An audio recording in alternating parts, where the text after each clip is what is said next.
Hey guys, it's Ross Scott and on the Space Couch today. Now that the Tesla Model 3 is out in the wild and the first reviews from the automotive journalists are in, Big Auto is really starting to stare into the abyss.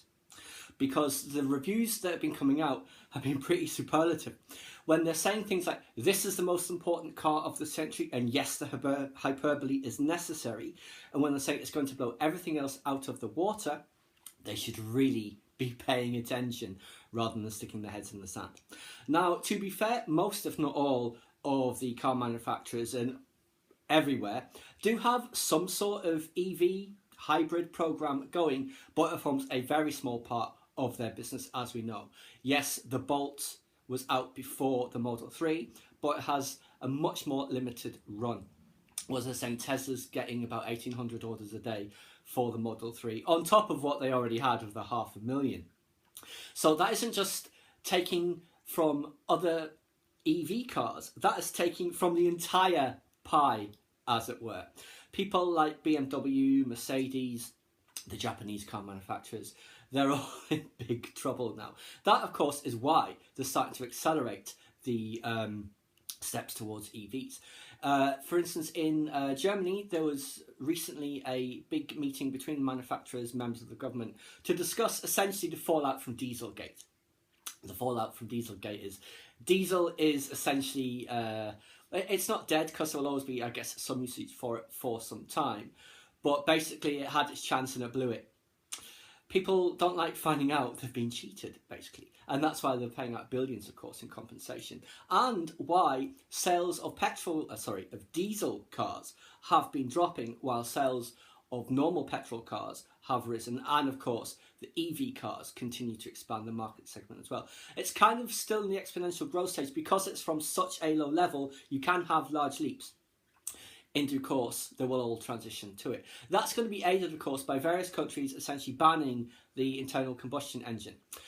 Very recently, in the last week or so, both Britain and France announced that they want to ban petrol cars from 2040. And it was very interesting that on the very same day, within hours of that announcement, the fight back had already begun, saying, oh, that's completely impossible. You'll never be able to satisfy power requirements, battery storage, all of that sort of thing. So, well, maybe if you don't do anything about it between now and you wait until 2040 to start doing about it, that'll be a problem. But you could start planning for it now, could start transitioning the national grid away from petrol and coal and nuclear towards renewables.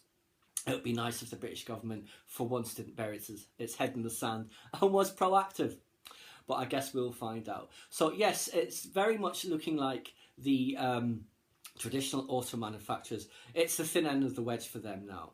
As more and more Model 3s come out and the other versions of the 3 come out and it becomes much more widely dispersed across the US, the rest of North America, Europe and everywhere else that it has been ordered, people will really see those comparisons, you know. I've never been in a Tesla, but everyone who has says it spoils you for anything else, you know. And I know the S and the X are very high end and they're just amazing cars, but it's the 3 is going to be the one that hopefully opens the door to the mass transition in due course. Now, as with everything else, it's going to be adapt or die for the other manufacturers. Some of them will, some of them won't. There'll be other EV startups that are successful. God knows there's been plenty of them that haven't been. Faraday Future, of course, has had its own problems recently, but you also have people like Renova Motors. Then there is what Fisker now is, which is Karma. And the Karma, I forget what I think it's just called the Karma, isn't it? I forget what their current vehicle is called. It's still a bit of a dog when it comes to handling because it's still very much like the Fisker Karma. But they hopefully, in due course, because they've now got lots of Chinese backing, that's where a lot of it's all coming from these days, because China has its own problems, of course, with pollution, trying to cut that down, the smog in places like Beijing and Shanghai. EVs help that, of course, as does moving to renewable fuel sources. As you know, China's building at least one power plant a day or something. They're cancelling a lot of them to in favour of solar power, and they've got huge growth in that area right now. But yes, it's looking like the door has now opened towards mass adoption of EVs. 5-10 years from now, it'll be much, much more common. And it's not just the traditional automakers that are going to have problems. It's anyone who currently has a job that involves vehicles, because once they become fully autonomous, that will cause huge disruption. And it won't just be the disruption that we can think about: taxi drivers, bus drivers, lorry drivers, freight, all that sort of thing. It'll be all the things we haven't even thought of as a consequence. It'll be like an iPhone moment, you know? If you get the chance, watch Steve Jobs' presentation of the first iPhone from back in 2007. It's absolutely fascinating. It was one of those watershed moments, you know. There was before the iPhone, then there was after. You know, BlackBerry, Nokia, Motorola, Kodak, you know, all those companies fell by the wayside because they didn't adapt in time. We shall see. As I say, obviously, some car manufacturers will make it, some will go bust. And I don't mean bankrupt, I mean they will go bust and will disappear. But I mean, unless they continue their own acceleration towards EVs, I don't know what else they expect is going to happen.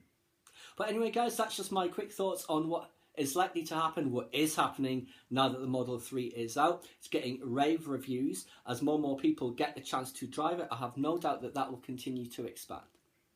Please subscribe to my channel if you enjoyed this content.